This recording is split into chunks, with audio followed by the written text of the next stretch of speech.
Oke, baik, selamat sore untuk kita semua. Kembali lagi di channel saya, Om Dinos.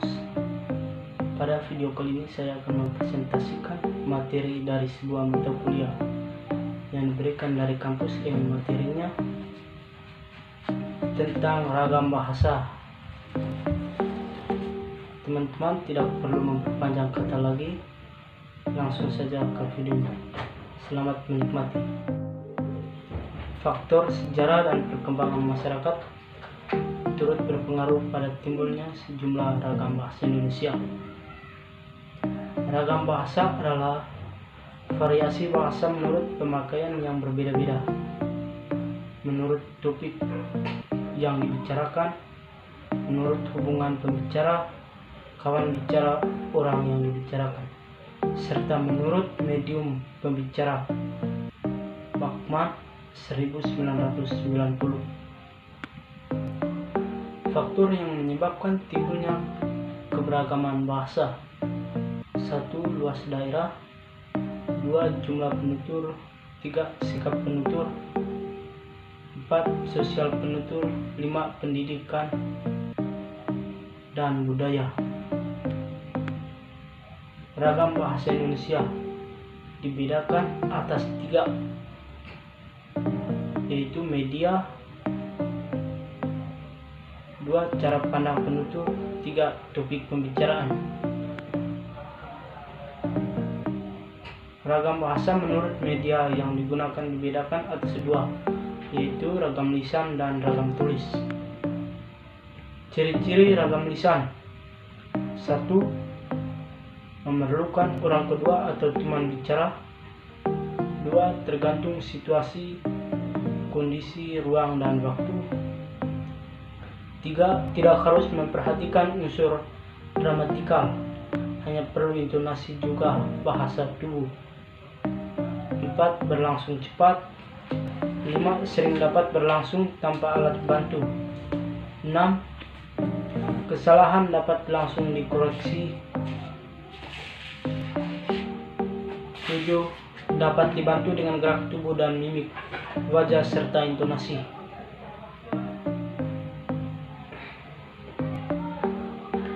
Perbedaan ragam lisan dan ragam tulis. A. Ragam lisan. 1. Ragam lisan menghendaki adanya orang kedua atau lawan tutur di depan pembicara. 2. Dalam ragam lisan, unsur-unsur fungsi gramatikal seperti subjek, predikat, objek tidak selalu dinyatakan. 3.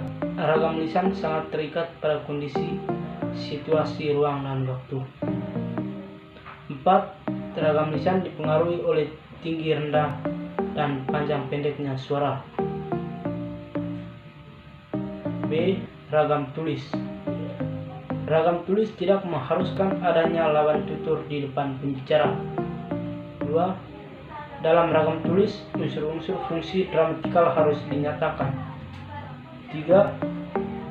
Ragam tulis tidak terikat oleh kondisi, situasi, ruang, dan waktu. 4. Ragam tulis dilengkapi dengan tanda baca, huruf besar, dan huruf miring. Hal yang menandai ragam lisan dan ragam tulis: 1. Ragam sosial. 2. Ragam fungsional. Ragam sosial adalah ragam bahasa yang sebagian norma dan kaidahnya didasarkan atas kesepakatan bersama dalam lingkungan sosial yang lebih kecil dalam masyarakat. 2. Ragam fungsional atau ragam profesional adalah ragam bahasa yang dikaitkan dengan profesi, lembaga, lingkungan kerja, atau kegiatan tertentu. Yang berikut ragam bahasa baku dibedakan atas 2, yaitu ragam bahasa baku tulis dan ragam bahasa baku lisan. Ragam bahasa menurut cara pandang penutur: 1.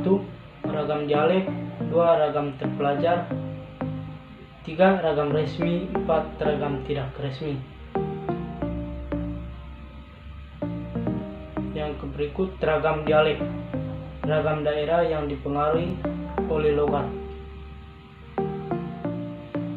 Ragam terpelajar, film, tafsir, dan kompleks. Ragam resmi dan ragam tidak resmi. 1. Ragam resmi dan ragam tidak resmi berkaitan dengan sikap penutur terhadap lawan bicara. 2. Ragam resmi atau ragam tidak resmi dibedakan oleh penutur oleh bentuk, pilihan kata, dan susunan kalimat. 3. Ragam resmi cenderung memilih kata yang menciptakan suasana serius, sedangkan ragam tidak resmi cenderung lebih santai dan tidak serius. Yang berikut ragam bahasa berdasarkan topik pembicaraan. 1. Bahasa ilmiah. 2. Hukum. 3. Bisnis. 4. Agama. 5. Sosial. 6. Kedokteran. 7. Sastra. Oke teman-teman, sekian saja video presentasi yang dapat saya jelaskan.